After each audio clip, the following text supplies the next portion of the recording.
Hello everyone and welcome back. Hope you're all having a wonderful day so far. So in today's video, we are going to touch base on a couple of different topics. So starting out, a Chinese spy balloon continues to hover over the continental United States.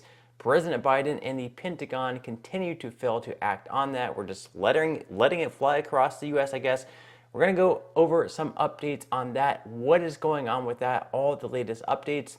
In addition to that, we now have 4 months until the federal government is going to be running out of cash to pay its obligations.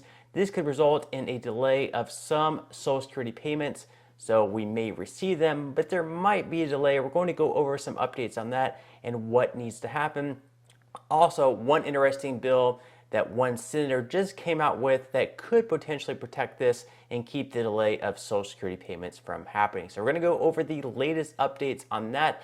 Now, before I get into today's video, if you wouldn't mind helping me out real quickly by just giving this video a like, that just signals to YouTube that this video could potentially be helpful to other people like you as well. Also, if you would like to go ahead and grab up to 12 free stocks from my partner in Webull, I will go ahead and leave a link in a pinned comment below where you can receive just that. Now, once you open an account, you'll receive the first 2 free stocks. Then whenever you make a deposit of any amount, even as little as 1 penny, you'll receive the other up to 10 free stocks from Webull after making that deposit. Okay, so I'm going to go ahead and jump right into this video for today. So from Reuters, Chinese spy balloon changes course floating over central United States, and this is from the Pentagon. A Chinese spy balloon has changed course and is now floating eastward at about 60,000 feet over the central United States, demonstrating a capability to maneuver, the U.S. military said on Friday, in the latest twist to a spying saga that led U.S. Secretary of State Anthony Blinken to postpone a visit to China. So keywords there, changed course and is able to maneuver. So this is not a balloon that just got out of hand and nothing that the Chinese government can actually maneuver it. It's going the course that apparently the Chinese government wants it to. They have an ability to control where this thing is going, apparently, at least by the wording here. The disclosure about the spy balloon's maneuverability directly challenges China's assertion that the balloon was merely a civilian airship that had strayed into U.S. territory after being blown off course. Yeah, I'm sure it's just a coincidence that this balloon ended up in the United States as opposed to, somewhere they wouldn't have, as much of motive to fly this balloon over. They quote, "We know this is a Chinese surveillance balloon and that it has the ability to maneuver," Air Force Brigadier General Patrick Ryder told a news briefing at the Pentagon, declining to say precisely how it was powered or who in China was controlling its flight path. U.S. President Joe Biden on Wednesday decided against shooting down the balloon as it floated over Montana due to U.S. military concerns about the likely dispersal of debris, American officials say. So yes, just let this balloon spy on, top surveillance, top secret places that we have within the United States, rather than shooting it down and risking any type of dispersal. I'm sure it's much safer just to let this balloon fly over, right? The Pentagon expects the balloon to continue traveling over U.S. airspace for a few more days, Ryder said, declining to speculate on what options the U.S. military might develop in that time as speculation swirled about whether Biden could still order the balloon to be destroyed or perhaps captured. Ryder said the U.S. military would not specify where precisely the balloon was positioned over the central United States, saying he didn't want to get into an hour-by-hour cycle of updates. He said people in any given U.S. state could look up into the sky if they wanted. So that's great. We can all just look up into the sky. That's it's great. It's really great what they're telling us here. We can look up into the sky. We can see it. We can see the Chinese government spying on us. That's wonderful. Biden ignored questions about the balloon when giving remarks on the economy Friday morning. Chinese spy satellites carry similar sensors to what U.S. officials believe is on the spy balloon, raising questions about why Beijing would risk such a brazen act on the eve of a major diplomatic event.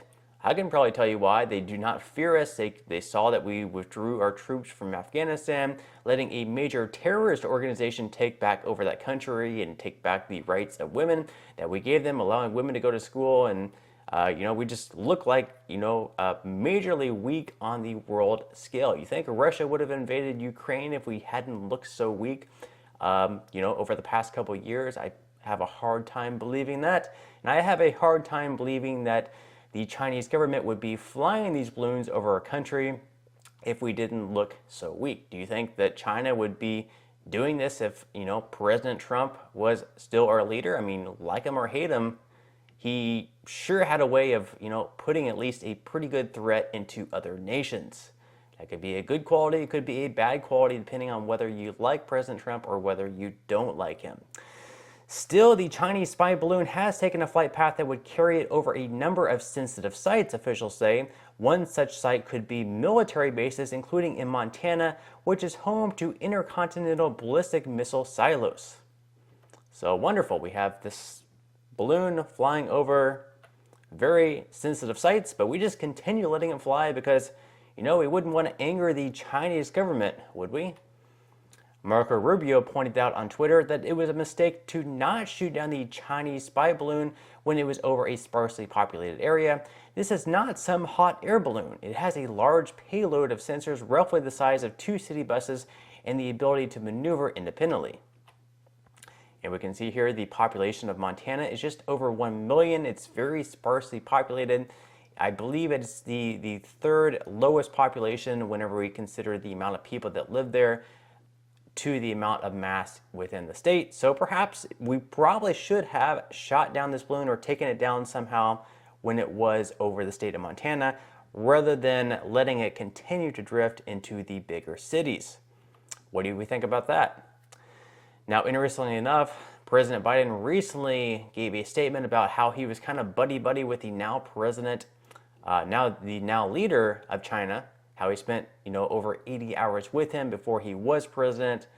So, maybe Biden is too buddy-buddy. He doesn't want to hurt his feelings or something like that, but take a listen. I spent a lot of time with Xi Jinping when I was vice president the last couple of years, and Barack asked me to spend time with him because we knew he was going to be president. It wasn't appropriate for a president to be spending all the time. No, I mean it sincerely. So I traveled 17,000 miles with him. I met with him more than any other world leader, now over 80 hours, 68 of which are in person, just me and an interpreter and he having a simultaneous interpreter. We were in the Tibetan Plateau and he looked at me and said, "Can you define America for me?"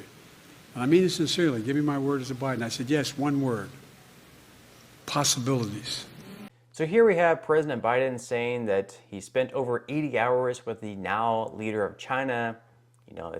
It's great and all, but it's odd because in no part of this does he ever address the Chinese spy balloon that's, currently flying over our country. I mean, just conveniently leave that part out. But I will give him credit, I guess, with the meeting, he was able to describe America in one word much better than what he was recently. America is a nation that can be defined in a single word. I was going to put Representative Jim Jordan took to Twitter to make an interesting point as well. He says that communist China steals our intellectual property, hurts American manufacturing, supplies our enemies, distracts Americans on TikTok, flies a spy balloon over our country, and what's Joe Biden doing about it? Nothing. Interesting. He also pointed out that maybe if the Biden administration wasn't so worried about banning your gas stoves, they would have seen the Chinese spy balloon coming. He also says, would Trump have let China fly a spy balloon over our country? Would Reagan, JFK, Truman? No, no, no, and no. So why is Biden letting China off the hook? You gotta wonder, does anyone know? Tom Cotton points out that it can't really be President Biden's position that he's going to let a Chinese spy aircraft float on its merry way across America. Surely this is just a story sketch for NBC Saturday Night Live, or a parody for the Babylon Bee. You gotta wonder. Now, in a little bit of comic relief here, the U.S. Naval Institute tweeted out that since Chinese spy balloon is trending, in 1945, the crew of USS New York spotted a spear that they thought might be a Japanese balloon weapon. The captain ordered it shot down, but none of the guns could score a hit. Finally, a navigator realized they were actually attacking Venus. maybe Biden thinks that this Chinese spy balloon is actually Venus and not actually something real, or maybe he thinks it's like the balloon from the kids movie Up. So moving on to some other news, of course, we had that debt ceiling deadline coming up in June. That's going to be the hard deadline. If we're not able to raise the debt ceiling by then, the federal government will be running out of cash to pay off its current obligations. And yes, this does include Social Security benefits. So you might continue to receive your Social Security payments, but in some bad news, they might be delayed. So if you normally receive them, for instance, on the second Wednesday of the month, you may not receive it until the third or fourth Wednesday. It's really hard saying, but this is obviously very, very troubling because let's say that you really rely on these Social Security payments. You need them to pay off your groceries. You need these benefits to pay your rent. If you receive them a month late and you need this to pay your rent, what's going to happen there? You're not going to be able to pay your rent. Does this mean that we're going to have, millions of people who rely on these benefits going through the eviction process because they're not receiving these payments? It's scary stuff. I do think in the end they are going to figure this out and they're going to be able to raise the debt ceiling. They're going to reach some type of an agreement. It seems like every year or two we always run into this deadline fight with the debt ceiling, with one party saying they're not going to raise the debt ceiling unless the other party agrees to their demands. So that's what's happening here. I do not think they're going to default, but of course that possibility is there, so it does need to be talked about. Now, a representative in Congress, Thomas Massie, he's actually wearing around something on his shirt that actually shows what the current debt levels are for our country, and it moves in real time. So you can see up on the screen right now, it is over $31 trillion. So according to the article, Republicans have largely vowed to reject any deal to raise the debt ceiling that doesn't curb spending. Democrats, meanwhile, have asked for a clean increase to the country's borrowing limit. Neither side has indicated much willingness to negotiate, raising concerns over a potential default on the country's debt if a deal isn't reached. President Joe Biden and Speaker Kevin McCarthy had a preliminary meeting on Wednesday, but made no agreements, no promises on the debt ceiling, McCarthy said. Some Republicans have suggested cutting entitlements like Medicare and Social Security, though McCarthy has since snuffed out the idea. Massie, like McCarthy, believes entitlements are a non-starter. Instead, Massie has floated the idea of a continuing resolution that would fund the federal government at 99% of its current levels. A 1% cut is an incentive for both the Republicans and Democrats to come to the table, Massie said. So they make a point here that Democrats are trying to say that Republicans are using the debt ceiling to cut benefits like Social Security and Medicare. Of course, this is not true. We've had many Republicans come out and say that Social Security and Medicare are off the table, that Americans have worked for these benefits, that they definitely should not be cut. And Republican Senator Josh Hawley came out with another bill. It should be interesting to see if this passes or how exactly it will work. So this is straight from his website. New Hawley bill exempts Social Security and Medicare from debt ceiling. Today, U.S. Senator Josh Hawley introduced the Keep Our Promises Act to exempt Social Security and Medicare from the debt ceiling. Social Security and Medicare beneficiaries must be confident that their benefits will be paid in full and on time.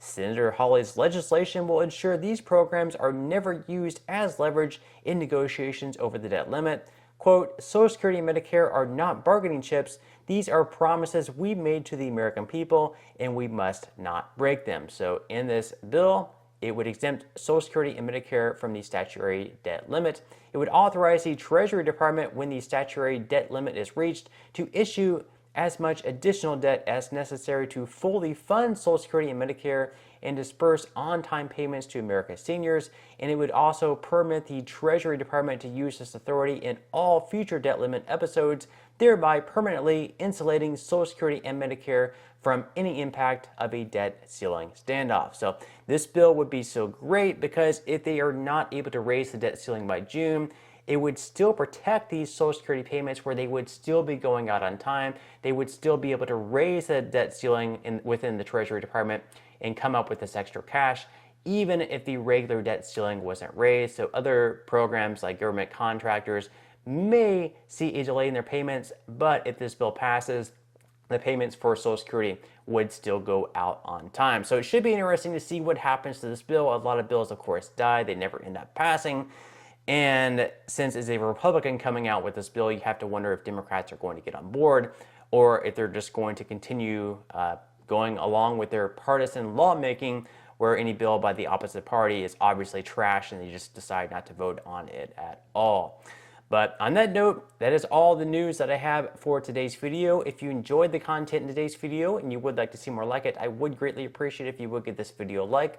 Subscribe to my channel if you have not already, and I will see you in the next video.